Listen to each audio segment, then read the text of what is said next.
Welcome to Permission to Kick Ass, a podcast about leaving self-doubt in the dust, punching fear in the face, and taking bold action toward your biggest dreams. I'm Angie Coley, and let's get to it. Hey, and welcome back to Permission to Kick Ass. With me today is my new friend, Dr. Kristen Donnelly. Say hi. Hello, everybody. I love that. And it's so great too, because I'm looking at you with your great office setup. They don't ever get to see the video, by the way, but you've got like this great Funko Pop collection in the background. And it's so great. Anyway, please tell us a little bit about you and the line of work you do. Well, I am primarily, with most of my day, an empathy educator, which means that I spend a lot of my time helping people understand themselves and the world around them better so that we can all engage in some next level humaning. Ooh. And I do that as part of my family business, of which I'm also the second generation co-owner.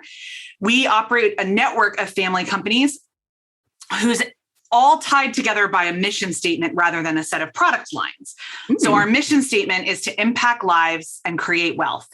And a couple of the divisions do that through manufacturing. And then my division does that through empathy education and idea generation and keynotes. And I've gotten to give a couple TEDx talks and things as such. And so we exist as a family to serve the world and make it better. So I get to do that we're based in Philadelphia. I have a husband. We do not have kids, pets, or plants so that we can travel as much as possible. Ooh. And we're just surrounded by video game consoles and piles of books that will kill me before I actually get around to reading them. I know. It's so funny that you mentioned that, because this is our first time really kind of talking face to face, but we have so much in common already. It's really interesting. My listeners already know that I'm a digital nomad and I move from place to place, but it's so funny. I'm traveling with my cat. So there's the one exception, but I do have actually just offsite out of camera, a giant bag of books that I'm carrying around with me. I have not cracked a single one on this road trip, but I have to have them with me just in case I need something to read. There is a word for the comfort of the physical written word, and I cannot remember what that is, but it's so true. I have an iPad, a Kindle app, a Kindle that travel with me everywhere. And yet I usually have at least one paperback in my suitcase. Oh, yes. Same thing with the Kindle. The Kindle is what I read at night before I go to bed, but I still have that big bag of books that I carry with me everywhere. It's so funny. I love that you are focused on helping people be better humans. Be better at humaning was the way that you phrased it, which I thought was hilarious. First of all, I love to verbize nouns. So yes, I'm here for it. Second, I think that that's just a fascinating thing, being an empathy educator. Could you tell me a little bit more about that? I would love to. And if you haven't heard of it, that's okay, because we invented it. Yes. And so the idea is that we actually think that we have, as a culture, as a people, a kind of shallow and misguided understanding of empathy. So we usually talk about empathy entirely emotional. Mm-hmm. And people talk about being empaths. They can feel other people's emotions. And we think that's not quite right. So there are people that can feel other people. We think that has more to do with energy than emotions. Mm. And we're not, and when I say we, it's me and my business partner and best friend, Dr. Erin Hinson. We are both PhDs in social science. And we have spent years understanding how society works and how individuals work within social institutions and all those kind of relationships. So this is what we're chewing on right now and have been for the better part of a year, is that every textbook, every dictionary in definition of empathy includes the word understand.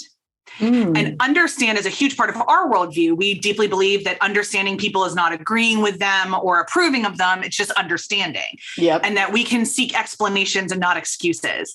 And that's a huge part of how we do humanity together.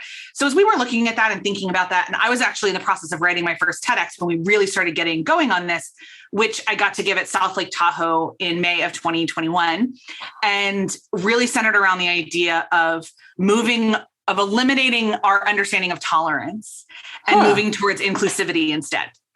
And so we were talking a lot about that. The key to that is understanding that once you choose to try to understand somebody, you're no longer tolerating them, because tolerance is passive. Yeah. So once you're choosing to understand them, what are you doing? And we're like, well, you're building your empathy. And that kind of came out. And as we were talking, we're like, yeah, that works. So it's a muscle you can work on. It's a skill you can develop. Mm-hmm. And what you need to do with that is be both self-aware, which is an ongoing process, and changes every day. Mm-hmm. And also aware that how you are a human is not how everybody else is a human, and accept that without value judgment. Yep. It's just truth. How you do human is not how everybody else does human, but our human experience is richer if we understand all of the options. Yeah. And what this kind of looks like and how do we work with people. And so that's what an empathy educator is. So we do this through, we have a YouTube and a podcast. Mm-hmm. And we also really try to talk about pop culture as an empathy exercise. Yes. So what can we learn about America through watching The Falcon and the Winter Soldier? Oh. And what can we learn about the importance of structured joy through Bridgerton? And how can we learn about difference through Hallmark Christmas movies? Because they're, believe it or not. And so how do we do that? And we also hold workshops on diversity and trauma and boundaries and exhaustion. We have a whole thing around understanding the roots of American culture being traced back to the Puritans. And what does that mean? As we're understanding all of this, do we accept or do we change? Do we reject? Do we all those things? So what we try to do every day is show up in someone's life and say, what if?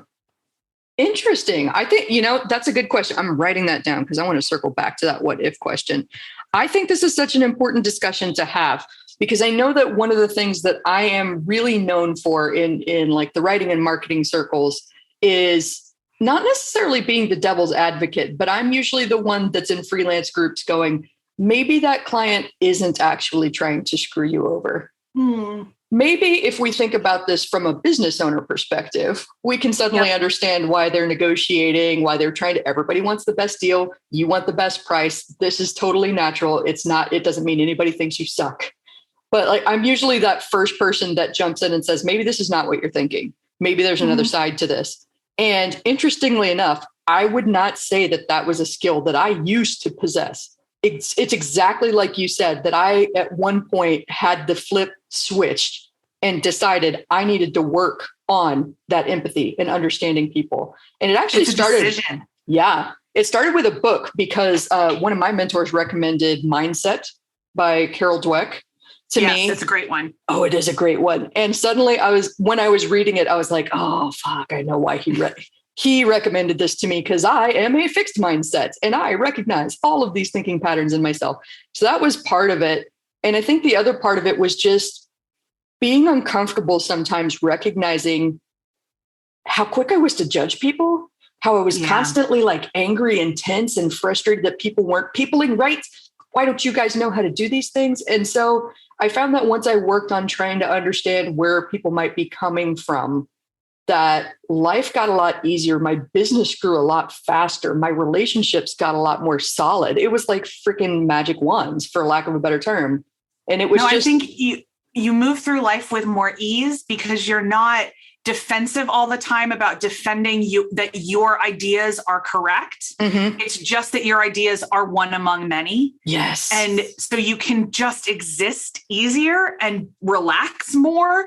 And I think the lesson where we really learned this, I should say, apologies for the verbal stumble, is that Aaron and I both did our PhDs in Northern Ireland.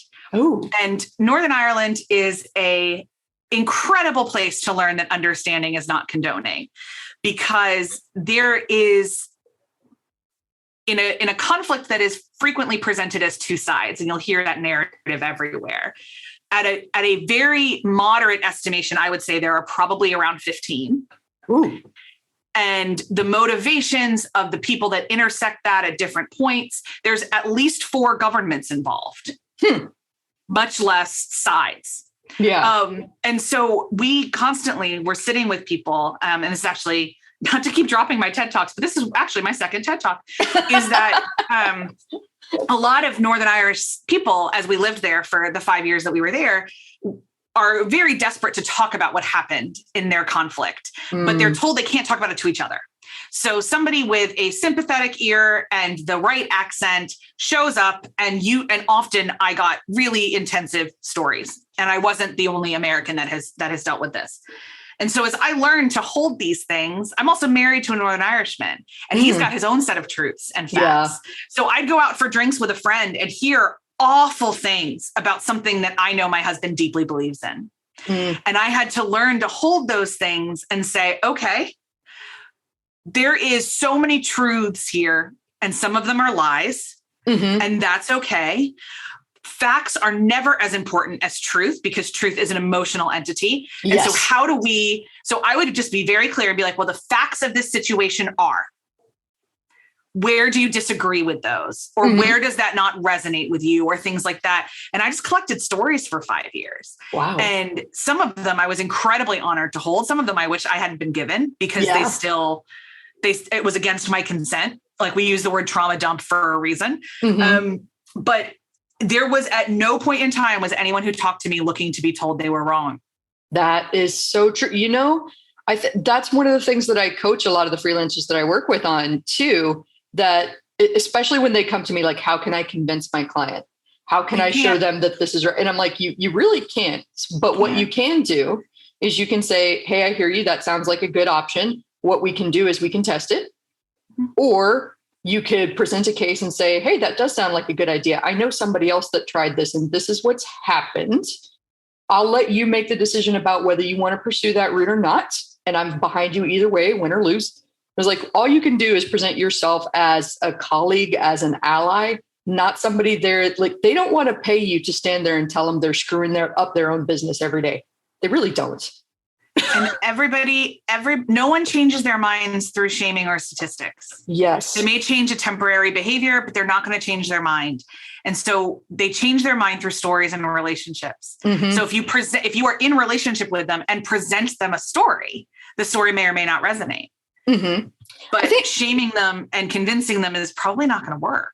Yeah. I mean, I have a 0 hitting average, like batting average, with trying to convince someone through just facts and arguments and logic. But I have had drastic shifts in my own personal understanding and my own narratives when people lovingly held that story, like you said, like they just heard me, and then they reflected back to me the logic gaps that they were seeing. So I've told this story once before, and I think this is probably the early seeds of me recognizing that I had an empathy gap that needed challenging and working on. But I was 19. I was away at college for the first time. I am from South Texas. This is relevant. Rural South Texas. Not a whole lot of racial diversity. So and a whole lot of very Texan pride. We can secede and be our own country if we want to, damn it. I lived in Central Texas for 5 years. I'm intimately familiar with the state culture. Yeah. So this is how I grew up. So I'm sitting at a table with someone who happens to be a Kosovo refugee. And I'm pontificating on how we solve all of our problems by turning the Middle East to glass. I know that this does not make me look great. In my defense, it was almost 20 years ago, but still no excuse for that level of ignorance. It's something the young and dumb have the luxury. It's sometimes seen as just spouting off without thinking. In that moment, and I recognize this in the years that passed, she had every right to get mad and get up and walk away and leave me at the table with my ignorance. Like, she had every right. I said something that was pretty much unforgivable and horrible without thinking that I'm totally in the right. Instead, she goes, so help me understand. My family and I should die so that you can feel safe. And I was like, well, that's no. I mean, you're amazing and I adore you. That's not what I'm saying at all. She goes, okay, so you're going to build a bomb that kills everybody else that I know and love, but saves me and my family. I'm interested in how that happens. And I was like, that doesn't even make any sense. And she's like, yeah, it doesn't really make sense, does it? And it was just interesting all of these years later, how that one interaction, I said something dumb, I put my foot in it, and she just turned it around on me so masterfully that it really, I credit her with changing my life in that moment. It's interesting how little moments and ideas at the right time can just change the whole trajectory of your life. Absolutely. We think about that a lot in my marriage, because I'm married to a Northern Irish citizen. And he's now a naturalized alien here in the United States. He is not legally a full citizen, because you really can't be that unless you were born here. Yeah. So he is legally a naturalized alien. And when he had his green card, we had just emigrated when all of the immigration policy changes started happening under Trump. Ooh. And he was very, very agitated and very scared that if he got it, because literally the law was if you got a traffic ticket, you could get deported. Oof. And it was like almost a law. I can't remember exactly. I think it ended up getting struck down. But we were in conversation with a lot of people who told us to calm down. He'd be fine. He'd be saved by our marriage. And we're like, no, that's not how this works. Yeah. or something like that. And then when it finally got down to brass tacks, they'd say, oh, but John, you're going to be fine because you're white. And he would like, and they'd say it joking and laughing. And then he'd push back and be like, I want to know how that's supposed to make me feel better. That's such a horrible thing to say. Like, he got it all the time. And he still gets it. When we talk about the fact that it did not grow up white in America, and white privilege looks different in different countries. Mm-hmm. And so he doesn't understand, but he gets dismissed a lot because he just looks like a middle-aged white guy. But he carries all of these stories in him.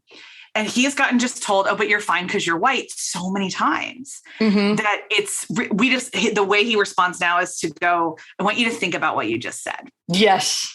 I want you to think about it. Think about what you just said, really. And how that means the system is fundamentally broken. Mm-hmm. And so we can't rely on a system. So therefore I am never safe. Yeah. And even now, just as a PSA, like if he commits it, like if he gets falsely accused of a crime, we may never be able to live in the same country again. Like immigration is not straightforward anywhere. Yeah. And what that kind of looks like. And so it's something, the amount of times that we are incredibly privileged, dripping with it in so many ways. And we just try to take that opportunity to say, look at the world a little bit differently. Yes. Yeah. Open your eyes to the fact that, to tie into what you were saying at the beginning of the call, that my reality is not your reality and vice versa. And how I see the world doesn't make it a truth. Like you were saying, there's a bunch of different versions of the truth out there. I made a drawing once and tried to show somebody what I was talking about. And I just showed them what looked like an empty room, just a head-on drawing. And I said, how many people are in this room? And they were like 0. I mean, obviously that's an empty room. And then I turned it to the next page, which showed the room from above, and it was a T shape. And there were people standing in the hallways on each side, but you just couldn't see them from this angle. And I was like, how many people are in the room? And they were like, oh shit. I'm like, that's exactly what is happening when you're talking about truth. Mm-hmm. Depends on what angle you can see it from. Yeah. I say all the time, perception is reality. Yes. And so when I'm working with leaders or, talking to people, and I get this a lot with people who came of age in the 80s in corporate culture, and they'll be like, no, perception isn't reality. Like reality is reality. And I just take a deep breath and I'm like, okay, so talk me through how you feel. And I usually pick something really stupid, in terms of low stakes, I should say, instead of stupid, but how do you feel about getting cut off in traffic? Mm-hmm.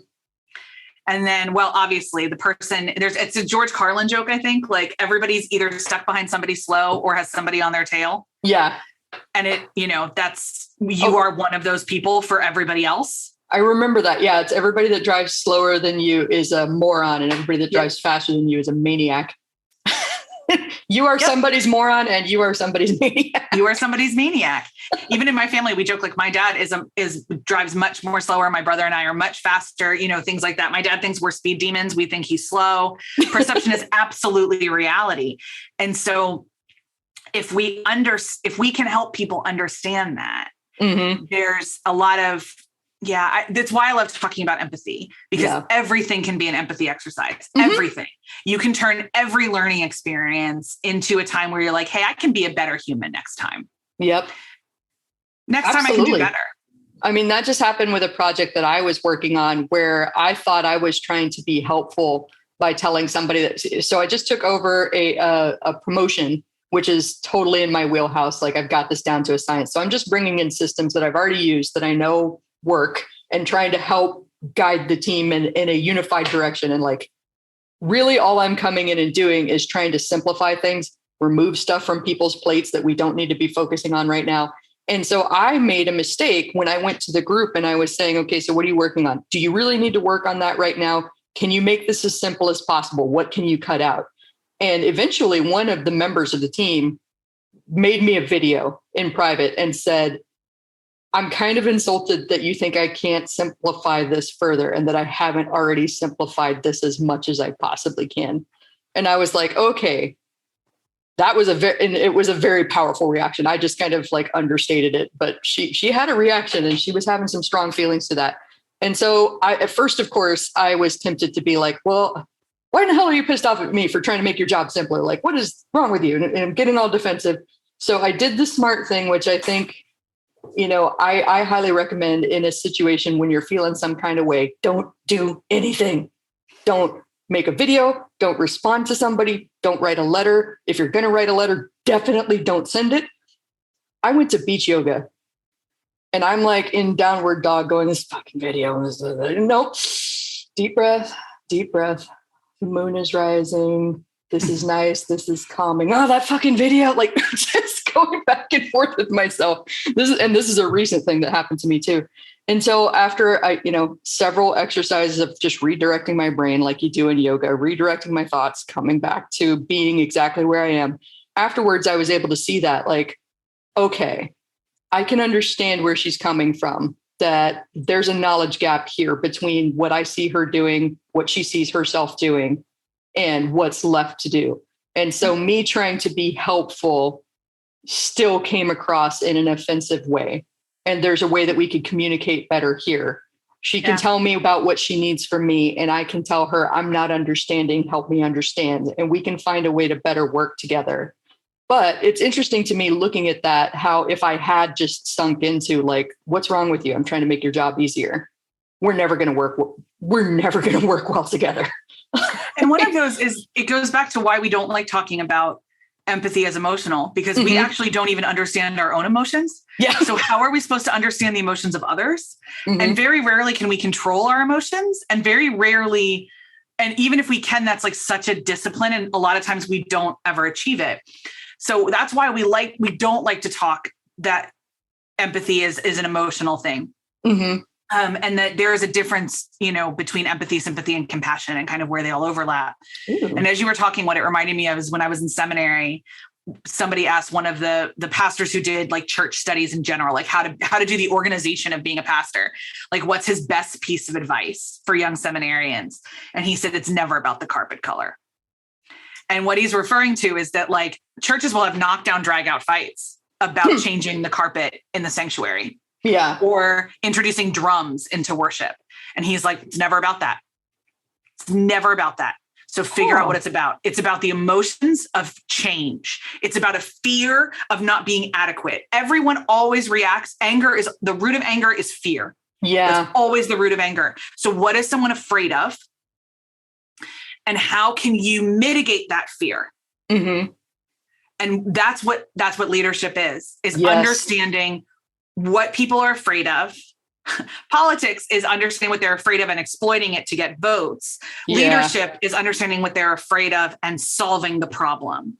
I'm so glad that you said that, because I think that there are a lot of people out there in entrepreneurship, especially, that they haven't kind of done the personal work. They haven't looked at how to become a better leader. So they're under this mistaken impression that the leader is the best, or the first, or the one that just calls the shots and tells other people what to do. And like, that's not what a leader is at all. Like sometimes a leader takes the worst of it so that the team can fare better, I mean, it's in terms of ownership, I'll say in terms of company ownership, our entire mindset is that our job is to make sure that our employees can serve our customers.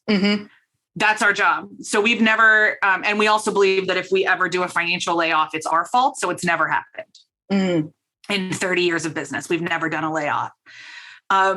And we never will. It's part of the core problem. That's a failure of leadership. If we have to do that. We have certainly fired people. Do not get me wrong. You have to fire people sometimes. You have to fire people sometimes. And most of the time it's a kindness to them because it's just not working anymore. But we firmly believe, I say this all the time to my team will be like, what do you need? And I'm like, no, that's not the question. It's what do you need? I know what's going on. I've got like all of these balls in the air that you guys don't need to worry about. I'm taking care of all of this. What do you need from me to do your job the best? Mm-hmm. Because you are the one talking to the customers every single day. And so you are also realizing what our customers need. So talk to me about what's going on. Mm-hmm. However, if the customer is furious and something went wrong, it is absolutely my fault. Interesting. Because I'm not going to sacrifice my folks on the altar of whatever. So it is a culture breakdown, or please, if we also we do not let our customers or anybody speak in a bully manner to our employees. So that's so if important. Folks are terrible on the phone, we jump on immediately and we're like, hi, what can we do here? And we always tell our employees, and have my whole life, my father's owned this company before us. That is above your pay grade. Getting yelled at is above your pay grade. Yeah. Working after hours is above your pay grade. And we do that. The only people whose pay grade it is are the people whose name is on the building. That's it. The rest of you, we want you to stay within very specific boundaries because we want to protect you. I like that. I think that's something that's being talked about a lot more in business right now, this concept of psychological safety, because I consider that to be my role when I'm working with different teams too. Even now when I'm on a temporary role with a friends, I contract running teams for different people and stuff like that. And I often tell my staff, it's my job to run blocker for you. You tell me what you need. You tell me what's not working for you. I'm going to go to bat for you. And it actually happened with another project that I was working on where this one, the client relationship was not working out. We just weren't seeing eye to eye. It was stressing everybody out, client and us. And I wound up going to the company owner and saying, I'm not a fan of walking away from a 5-figure deal, but I think we got to give their money back because this is just not working. And like, if we don't give their money, I'm calculating, it sounds kind of callous, but I'll unpack it in a second. I was like, I'm calculating the value lost if we lose the person on staff that is struggling with this client and who is so frustrated they're getting ready to quit. Yeah, I don't think that's callous. I think that's business. Mm-hmm. And I think what would be callous is to not give the money back. Yeah. And to keep going and lose that client because you have the mindset that all employees are replaceable. Mm-hmm. And that's what I want all of us as small business owners and entrepreneurs and humans to move away from. While the role may be replaceable, the person is not. They're absolutely not. And I could see where it was going. If we kept up where we were going, we were going to lose the client and we were going to lose the staff member. And then that leaves us in a double bind. So It's like, if we keep the staff member, at least I know we can find another client and they can help us nail the project for that. But if I lose both of them at the same time, then I got to hire and I got to find a client and it sucks. And part of the thing we're not taught in, especially, so many entrepreneurs, I love entrepreneurs. I love us. We're nuts. Very few of us have any formal training in anything. We just have a dream and an idea. And so one of the things that means is that we are not actually taught about economic value. So we're not taught that time is an economic value. Time is a non-renewable resource. It's the only one. If you are in the right calling, if you're in the right alignment, you can always make more money. Mm-hmm. If you're in what you are supposed to be doing, you can always make more money. You cannot make more time. The only person who has ever done it is Hermione Granger, and she is unfortunately fictional. So therefore, you cannot make more time. And potentially the Avengers, but then they screwed it up. Yeah. So I have feelings with capital F about Avengers Endgame, but we'll find out how it all turns out in the Eternals, apparently. So, Sure. I trust Marvel exactly as far as I can throw them these days. And I say that as a Marvel fangirl extraordinaire. I say that as somebody who has been writing Marvel fan fiction for years. I trust Marvel as far as I can throw them. Fair point. For people who can't see, there's Funkos of Shuri and Carol behind me on my shelf. And I have Bucky and Tony above that as well. So awesome. So all that to say, we have this need to save money or spend it inappropriately without the relationship of understanding the value of time. Yep. And so we'll actually waste money on things that cost us more time in the end and try to save money on things that cost us more time in the end. We need to be taught the economy of time. Mm-hmm. That's, I work on that with a lot of my students as well, my coaching students. I was like, look, you're going to spend on this either way. You have to decide whether the time costs you more or the money costs you more. Yeah. When we were doing culture consulting, which is one of the incarnations a long time ago, it was like 10 grand to bring us in to two social science PhDs to analyze your whole internal culture and tell you what was wrong. And people balked at it all the time. And they said, well, I can do what you're doing. Okay. I was like, cool. And in my head, I'm like, all evidence to the contrary, or we wouldn't even be having this conversation. But I was just like, okay, cool. But I can save you a ton of time doing it. Mm-hmm. And also it's literally what I'm trained in. Yeah. And there's also all the other things of like, everybody discloses more to strangers than to your internal person and yes. like all those kind of things. But it was so fascinating. Like, I think that's a absolute bargain, because what I'm telling you is that if the lowest paid person in the Philadelphia area in a white collar office, the lowest paid person is probably in the $40,000 range. Mm-hmm. So I'm going to potentially save you at least, and then you do 150% of replacement value, right? So we're talking, I'm saving you around 200 grand potentially for $10,000 and 6 weeks of your time. Yep. And people didn't want it. Yeah. That's my favorite thing when clients come to me and they're like, I could do what you do. And I'm like, okay, cool. If that's working for you. Mazel tov. Is that working for you? Because it seems like we're having this conversation for a reason though. Yeah. I mean, it's one of the reasons that we moved on to training and education, to be completely honest, because we asked ourselves during lockdown, like, what is fun? What is fun? And so training and workshops and keynotes, and that is fun for us. The wrangling of cultural analysis wasn't as much fun. We really liked it when we were PhD students, but not as much now. And it just isn't as much fun as it was. And so we've dropped that. We've dropped the consulting piece of things, and we're not coaches. We're not consultants. We're trainers and speakers. And that's what we are. And we just have more fun doing that. And so now the conversation is, who is the most value for money, which is still fascinating to me. And it's really interesting. My business partner doesn't have any formal training in entrepreneurship or business. And I don't have any formal training in business. I don't have an MBA. My 2 master's degrees are in people, not in numbers. But I've lived in a family business for 30 years. Yeah. And there are just like some things I just know. And I'll have to look at Aaron and be like, oh, that was in my head and you don't know how that connects. Okay, let me explain how this is all going to work together. And this makes total sense to me from an entrepreneurship perspective. And she's like, okay, I get it now. Okay. But it's a mindset. Being an entrepreneur is not just deciding that you're an entrepreneur. It's training your brain to think agilely and creatively and understanding the value of resources at different times. Oh yeah. It's totally a different way of thinking. And I've often told people, like, look, if you're coming from an employee background, you can't beat yourself up for applying an employee filter to an entrepreneur problem. It's the only filter you have. Yeah. You're just going to learn a new one. It's okay. Take a deep breath.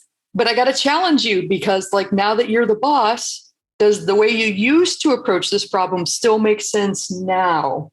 Maybe we see all the you could do it better. I don't know if you see this, but we see this with folks who come from corporate into like a small business or whatever, that they don't ever think anything about requisitioning more supplies. Yeah.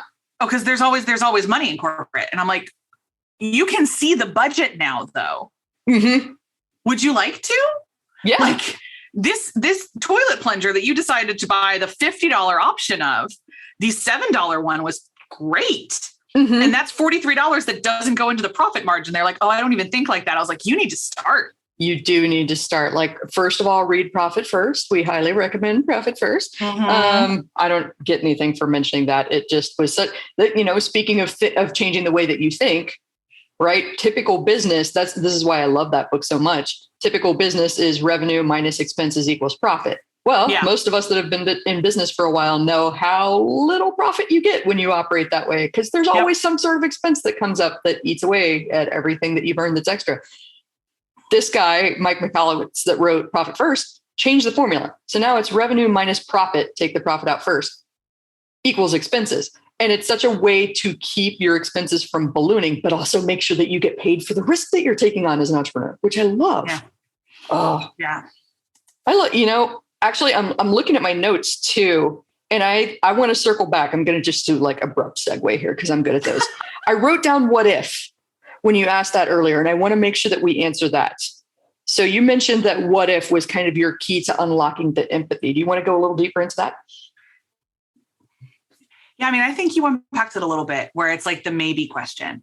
So if I'm in a conversation with somebody about their parents, for instance, and I'm in my late 30s. And so a lot of my friends are, are taking care of aging parents and taking care of children at the same time. And they're caught in that sandwich. And so I'm listening and holding pain for a lot of folks in that kind of area. And so they'll rant and rave about their parents and kind of just go off on one. And when it's appropriate, there's times that I just like, yes, girl, and pour more wine, and that's my job. But then when it is appropriate, and they've brought me over for more of a structured kind of moving forward, and that's what I know they want from me. I am the social worker in all of my friend circles. I just kind of say, well, what if that's how their parents taught them how to parent? What if you could do something different? What if you can make a different choice? What if you can decide not to care about that? And they're just like, and immediately, I can't. I didn't ask you for the answer right now. I just said, what if? Yeah. Is it possible? Could it be possible? Could it be possible? The universe is infinite. We know this scientifically, and most of us emotionally believe that.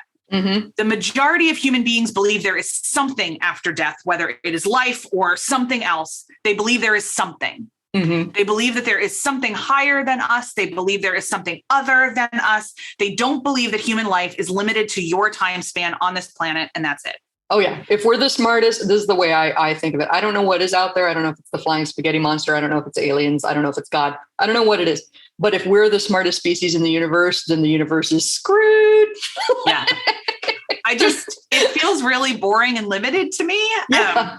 But so if we believe the universe is infinite, which when we really dig down, most of us do, then we believe in infinite possibilities.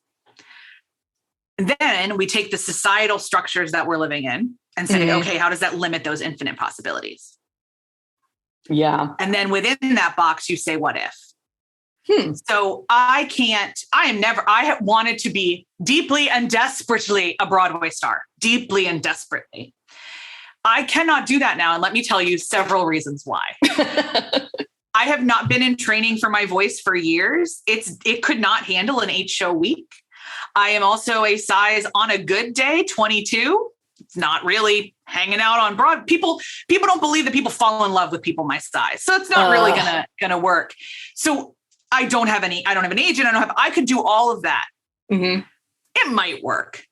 In the infinite possibilities of the universe, I might make it on Broadway. But the limits of the social structure are going to tell me no. So what if, instead of chasing that dream, I take the things that make me love that, the performing, the storytelling, the being in an audience of people, and do other things that fulfill that? So what if I'm a TEDx speaker who goes to Broadway a lot? Oh, I love how masterfully you just reframed that. Because I think for a lot of people that are listening to this, like they might be feeling some sort of like lack of fulfillment, or I'll never be able to reach those dreams. But again, what if there's something adjacent to what you want to do? That's exactly what happened to me, because when I got my master's degree, which is in entertainment industry management, I thought I was going to be Shonda Rhimes. So I was out on the West Coast studying script development, TV development. I thought I was going to be the big fancy executive bringing shows to the networks. And then I got laid off. And then I remembered a book that someone talked to me about that introduced me to this world of copywriting, which is kind of sales writing. And that's what I've been doing for the last 10 years until I moved into coaching. I got to tell you, copywriting brought to me all of the fulfillment with a hell of a lot less stress, because I didn't have to work 18-hour days and have somebody throw a stapler at my head like I would in LA, or in New York, from what I've heard of some other things. Yeah. So it's what if, it's also really, it's just really, I think it's a really healthy question all the time. What if this breakup was really healthy? What if this setback is actually the door that needs to open? What if I take my mental health day? What if I stay in bed all day? Yeah. What if I chase that dream? Yes. And actually go through, answer that question. Answer that question. So I was actually just speaking to a friend a little while ago, and we were talking about a particularly difficult situation with her mother. And she was going to have to set some very strong boundaries around a very specific thing. And it was going to be real hard because her mother is not used to boundaries. Yeah. So I said, okay, so what if your mother says no? What if your mother doesn't respect the boundary? And she just kind of looks at me and she goes, well, then I can't let my kid be around my mother. Mm-hmm. I said, okay, what if your kid still wants to be around your mother? Oh. And she's like, I'm going to teach him about the importance of only being with people we're safe with. Oh. And I was like, okay, keep chasing that. What if? And at the end of the day, you're going to figure out that if it feels right, you're going to be able to survive any of those what if answers. Mm-hmm. And if it's not right, you're not going to be able to. Yeah. I think that's a productive use of what if too, because I know that there are some instances where asking what if is counterproductive, but I think that's when you're asking yourself questions that don't have answers, Or you're spinning your wheels because you're scared of something else. And then we're back to emotions and fear. Yeah. And so this is when I ask people what if, it's from a logic perspective. Mm-hmm. It's from we joke all the time, like by my best friend and I, she cries at a grocery store opening and I have a cold, dead heart. So we are we watch some very, very difficult movies. We actually just recorded a whole review of the documentary on Harvey Weinstein. She has very physical reactions. She gets nauseated. She has to cry. She does all those things. And I sit here like filing my nails. Like it doesn't physically affect my body or my emotions in the same way. Mm-hmm. And so I am usually the one in our partnership that asks the what if questions, and then she needs to process them in a different way because that's not how her body processes things. So I can come just in full non-emotions. What if we do this? Mm-hmm. What if we do this? What if instead of this belief that I have held my whole life, what if it's wrong? Yeah. Ooh. What if Native Americans are actually people too? Wild concept to most Americans. What if this name of the Washington football team is actually harmful? Yeah. Well, then we should get rid of it. Yeah. What if women are getting sexually assaulted on campuses? Mm-hmm. Then what we should do about it? So it gives a freedom to explore in a way, I always say it creates a fiction that you can live in for a few minutes. So one of the reasons we all learn best through fiction and we all learn best through storytelling is that the lessons don't feel as close to our own skin. We can live in someone else's skin for a little bit. Mm-hmm. So create your own pleasant fiction that you can live in for a few minutes. What if? Okay, what does that feel like? Yeah. And then see if you can chase it or not. Yeah. Oh my God, this is so amazing. I think we're going to have to do a whole follow-up because we didn't even talk about like anything that we said we were going to talk about before we got on the call, but it was such a great call regardless. And I think this is such an important conversation to have because we can all stand to be better humans. Even the best among us, we have bad days. It's a continual process. Mm-hmm. None of us know what we're doing. We did not come with an instruction manual. Yep. We didn't even come with an Allen wrench and an IKEA guide. We didn't come with anything. I know. So we're all just figuring it out as we go along. If only it was as simple as an IKEA guide and an Allen wrench. Jeez, man, how much simpler life would be. But it would be probably pretty boring too. So fantastic. Tell us more about where to find you online. Really, any social media that you have that is not TikTok, we are probably there. And we are under Abbey Research, and you spell Abbey with an E. So ABBEY Research. We are everywhere.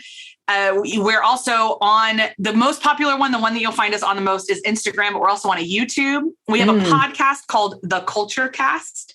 Ooh. And you can also head to our website, which is ABBEY-research.com. And that is where we are all the time. Make sure to sign up for our newsletter. That's the best way to find out what's coming up. Lots of exciting things in 2022 that we would love to have you a part of. Fantastic. That's awesome. I'm going to make sure that they have clickable links in the show notes. Dr. Kristen Donnelly, thank you so much for being on the show with me today. This was a blast, and we're going to have to do this again. Please. It was an utter privilege. Thank you so much, Angie. So that is it. Another awesome episode of Permission to Kick Ass on the books. If you want to know more about the show, if you want to know more about me, Angie Coley, and the mission I'm on to help entrepreneurs punch fear in the face and do big, bold things, then head on over to permissiontokickass.com. That is all one word together, permissiontokickass.com. Make sure to sign up for my email list so that you know whenever there's a hot, fresh, and ready podcast episode out for you. And also on Mondays, I like to send out a little newsletter called Kick Monday's Ass. I'm sure you're totally surprised by that. So thank you for being here with me today. I'm Angie Coley. Make sure that you share this with a friend that needs to hear this message today. Like it, share it, comment wherever you're listening to this today, and let's go kick some ass.